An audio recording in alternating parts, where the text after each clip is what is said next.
Hey everyone, my name is Alexandra and I am a watercolor artist. Welcome to part 3 of this year's Cozy Christmas Cards in under 10 minutes. As we're now heading really close to Christmas, I want to do something that truly resembles Christmas, so we are going to paint an adorable little bunch of watercolor holly for today's tutorial. Let's get started.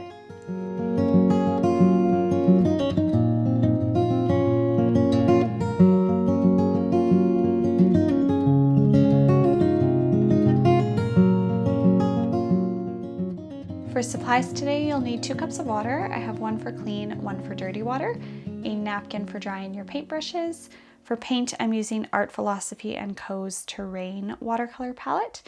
Paintbrushes today, I'm using Princeton rounds numbers 2 and 6. And lastly, for paper, I have 140-pound cold press watercolor paper. All right, so to start with this tutorial, we are going to start with painting our leaves. I love painting these leaves just because you can have a lot of fun with the color and variation in the color. One of the ways that I like to start and just have a guide for what I'm painting is by taking my brush and doing a really watered down version of the green that I'm going to be using, and just starting by painting a super fine line. If you guys want to use your smaller brush for this, please feel free to. I just jumped in with my big brush, but I'm starting with a super fine curved line coming down my page. And I am actually just going to jump right into painting the leaves. So these ones kind of have jagged edges. So what we're gonna do is, starting with the tip of our brush down, we are gonna paint in some curves for our leaves. And then I'm going to fill it in. So I'm going to show you actually 2 different ways that we can paint these leaves. So I've done that here when I'm actually looking at the leaves in real life.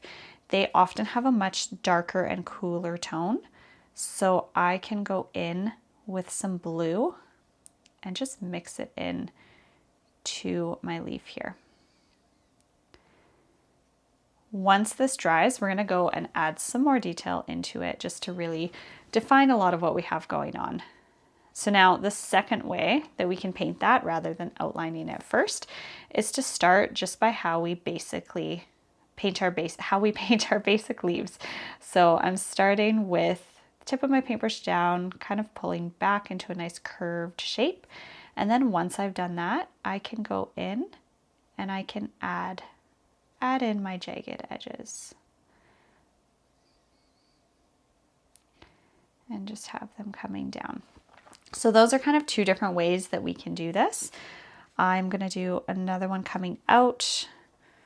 Personally, I prefer the first way and then just adding detail later. So I'm going to stick with that. As you can see, I'm really not being too picky about the shape here. I might just slow down my control just a little bit as I come towards the bottom. And then, like I did with this first leaf, I'm going to add in a little bit of that blue just to give it a very nice deep color there. Let's mix that back in. And now I think I'll add just one more leaf, maybe stemming out from this one on our right side here.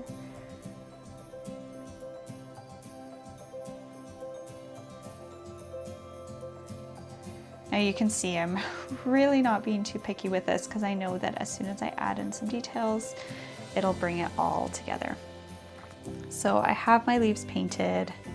I can go in, darken my stem just a little bit.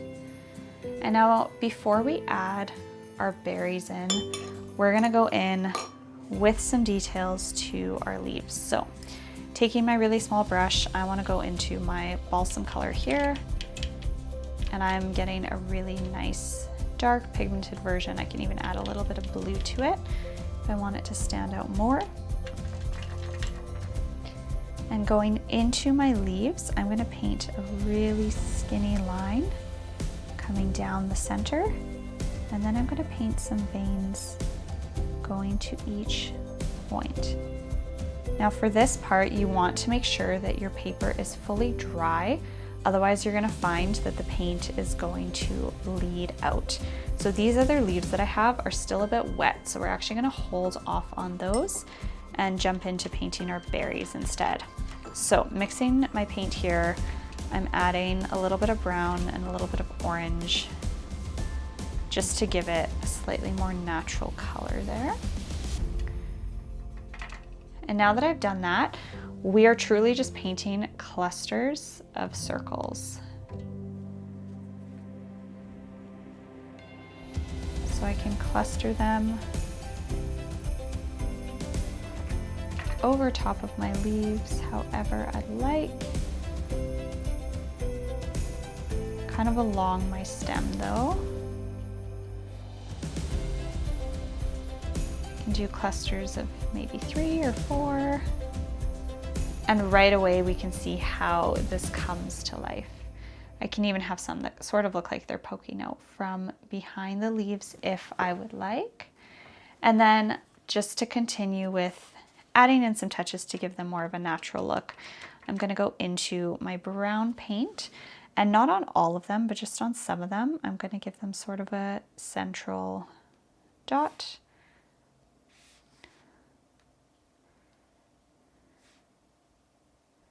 And it can be maybe in the center, maybe on the outside, but that is the idea there. So now I can go back into my balsam now that these leaves are dry, and we'll do the exact same thing we did with this first one with the rest. So bringing a very skinny line for my vein, and then I'm attaching the rest of my leaf veins to the points of the leaves. So you'll see that if you did your leaf a lot more messy, then this sort of just brings it together. So being very careful to use just the tip and bring it out. So same thing here, adding in that definition, using sort of a tone on tone effect there. And then if I want, I can also make my main stem more defined too. So at this point, if I would like to go in with my green at all and my smaller brush and just define some of these points a bit more, then I can definitely do that.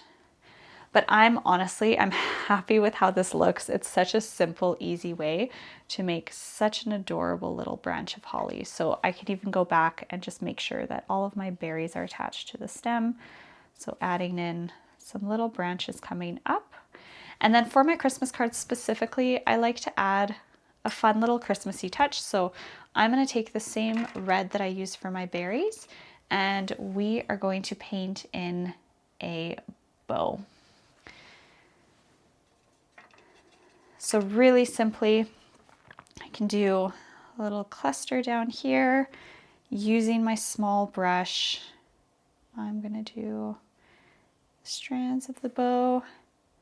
I want it to mostly just look like string, so I don't mind if it's not too specific. And then I'll have some string coming down from that.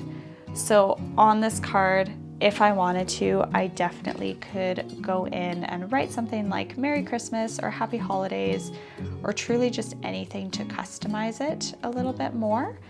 But at this point, I would say that I am happy with how this looks, and I would be so happy to gift it to someone. So our holly is all finished here. Thanks for watching. I hope that you guys enjoyed painting along the entire Cozy Christmas card series this year. If you guys have any ideas for more Cozy Christmas cards, please leave a comment, let me know below.